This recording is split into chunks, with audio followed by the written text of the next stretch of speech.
Today, a Virginia teacher and his brother are accused of a chilling plot to attack ICE, potentially with explosive rounds. The man on the right is John Bennett. He served as an assistant principal at a high school in Virginia Beach. DHS says the case is indicative of the more than 1,100% increase in assaults against ICE agents. Joining us now is ICE Director Todd Lyons. Chronological timeline: Trump family criminal enterprise, 1869 to 2025, beginning with Frederick Drumpf, who renamed the family Trump. Born in Bavaria, dodged the draft, came to America illegally, was engaged in all kinds of criminality, from prostitution to illegal land grab out west, plot of land that already had a claim on it, but he was providing services like prostitution, gambling, liquor, and the locals in charge embraced him.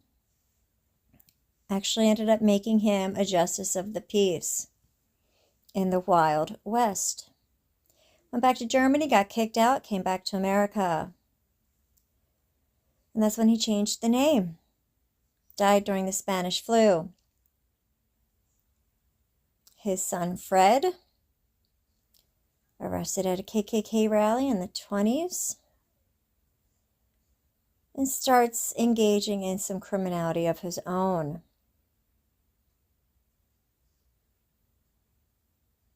And possibly the root of Zionism in the Trump family, as well as pedophilia. And of course, we have Donald Trump, who revolutionized crime, or at least the trafficking industry, by mixing it with grooming industries such as pageantry and fashion modeling. I personally believe that he mentored Jeffrey Epstein. As a participant in Ninth Circle cult rituals, Trump's been judged and sentenced for crimes against children by the International Criminal Court in October of 2025.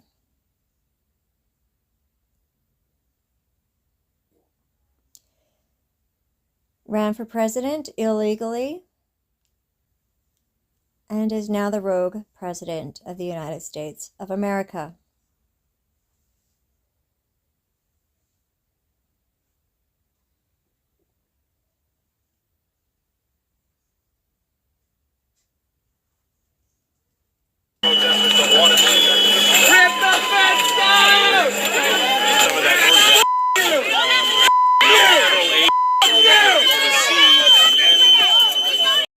In between the Trump presidencies, we have the Biden crime family, who are involved in numerous scandals, from Big Joe's ties to China to his dealings in the Ukraine that include destabilizing the nation and child trafficking, as well as interactions with a bioweapons lab during the manufacture and distribution of COVID-19 pandemic. He also used the open borders as a child trafficking pipeline.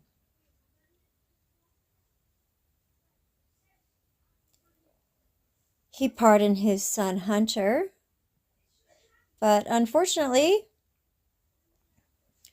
that was one of his auto pen signatures. It looks as though it is null and void, along with many other pardons, including the criminal Anthony Fauci. Round after round after round into her. Now, law enforcement are supposed to justify every last single round. Bring it out. He shot her 3 times in the face. The rest of law enforcement made sure that no one, say no one, no one in the crowd could render aid. There was an actual physician that said, hey, I'm a physician. Let me render aid. And they said, stand back. Of course, there's Obama, who murdered more people via drones than any other human in history. and ironically won the Nobel Peace Prize. He's also known as one of the biggest child traffickers in American history, along with Hillary Clinton, whose crimes we will get to very soon. Obama, his birth certificate was found to have 9 points of forgery, an American as well as an independent international organization. His legacy is likely his hot dog parties. U.S. investigators, however, he's been called the most lawless president in the United States history, although I do believe Lincoln was guilty of 12 acts of treason, so perhaps Lincoln is a step above Barack Obama, who ironically admired Lincoln.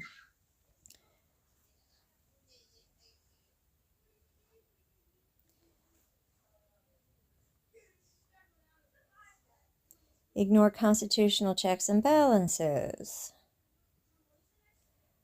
Chrysler bailout. Obamacare, socialized medicine, that has caused significant harm over the years, as has Common Core.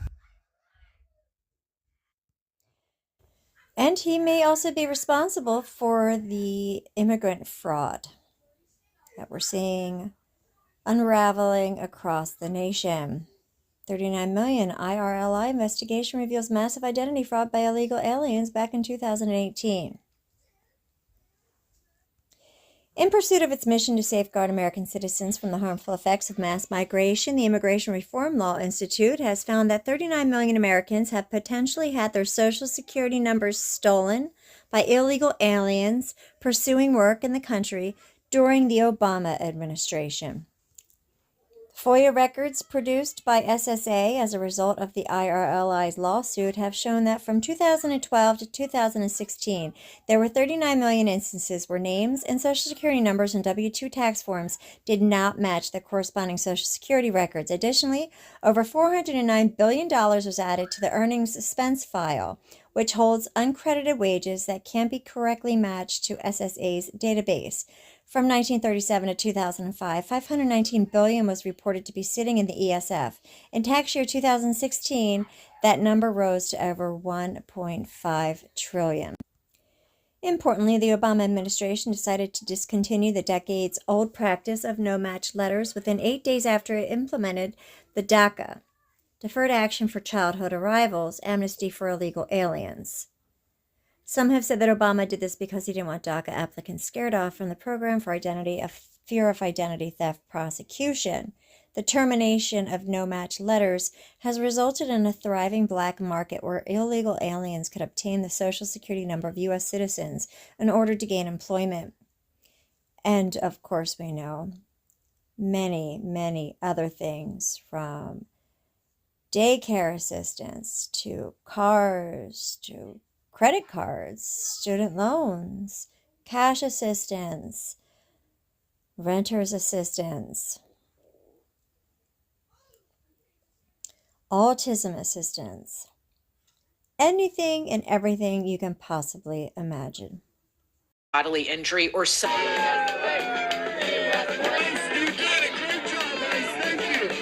Clashes outside a federal building in Minneapolis. From Sky 5 this afternoon, when the crowd was a few thousand strong.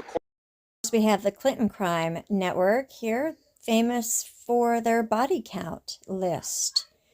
It's over 50 individuals. Now it's probably upwards of 100. There are so many scandals associated with this family, it's hard to understand where I should start. Well, we had Bill Clinton, who was part of the Bush trafficking network when he was governor of Arkansas. And, of course, we have Hillary and Bill, who have been actually just the other day, House Oversight Committee weighing Bill Clinton contempt charge. They've been called to testify, and they just keep canceling week after week. They've always got something going on. Neither Clinton nor any Democratic Party members of the committee arrived for the deposition hearing. which makes some people believe that the Democratic Party members knew the Clintons were going to be no-shows. Hillary Clinton emails are a whole other story altogether, involving Pizzagate and the Weiner laptop, Clinton Foundation trafficking children. They were caught in Haiti, actually caught in the act in Haiti. Of course, nothing happened to them then. They tried to create a little Hitler Youth tracking system during COVID. And, of course, like every other subsequent president and even the Bushes before them, these are not only child traffickers, but child abusers.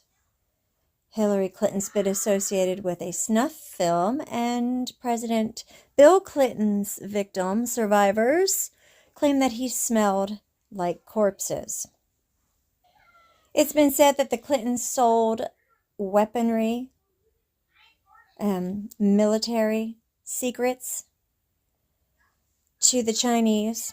We have the 1996 United States campaign finance controversy. We have Chinagate. Remember Chinagate? How about Furniture-gate, when they got caught trying to hawk some of the White House furniture?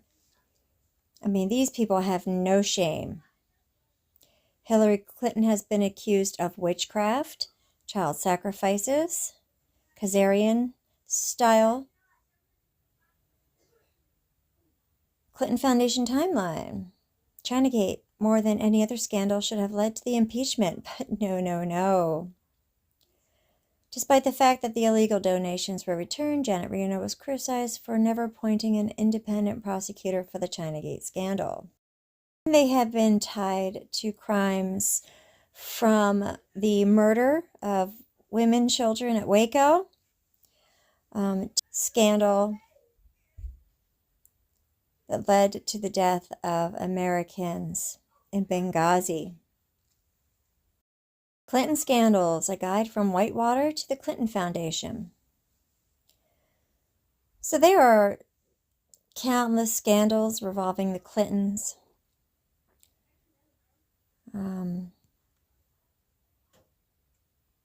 I have Whitewater, that was back in 1992.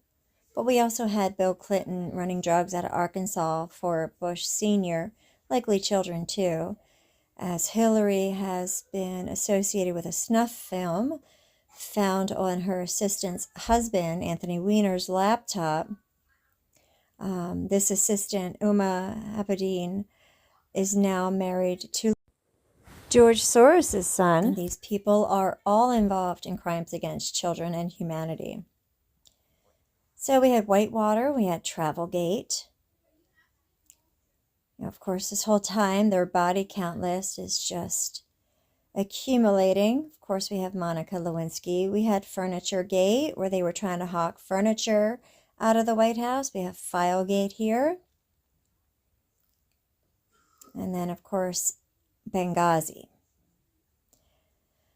Let's not forget about Waco and the murder of all the women and children, and the crimes of the Clinton Foundation, who were actually caught trafficking children out of Haiti. And then, of course, the email where Hillary Clinton talks about walnuts and other crimes against children in the lines of Barack Obama's hot dog parties. However, the winners of the traitors' dinners would have to go to the Bush crime family. I mean, out of fairness, there were, more than 3 of them. So it would make sense that they have the largest crime network of any other recent president of the United States of America. The ugly rise of the House of Bush. To paraphrase Karl Marx, the Bushes truly came to us dripping from head to foot with blood and dirt. The Bushes claim an ancestry that goes back to British royalty, and I have heard that they are all, one way or another, related to British royalty.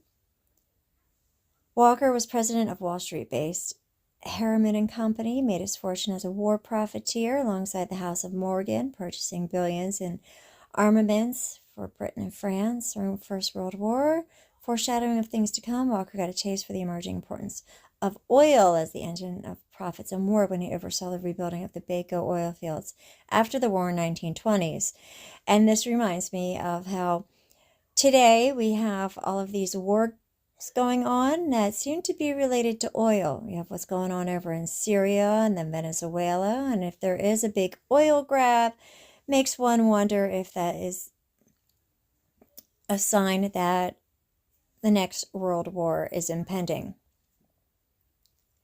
At his peak, Walker was the director of 17 corporations and maintained homes around the country. Well, it just goes on and on. If you want to learn more about that, you can start with Prescott Bush or the Bush banker. I believe the early 1900s, the first to come over to America. Of course, we have the Ivy League, the CIA.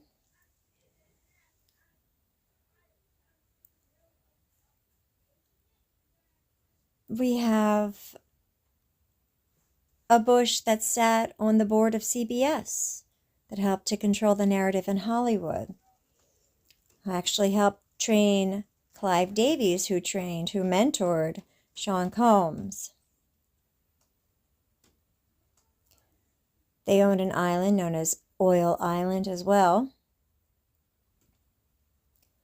And their crimes are so great. I really am struggling with where to begin and who to begin with. But I guess mainly Prescott Bush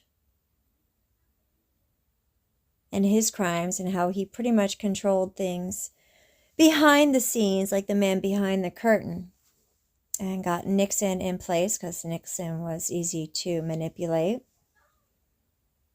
And then, of course, he got his sons in place to run the nation.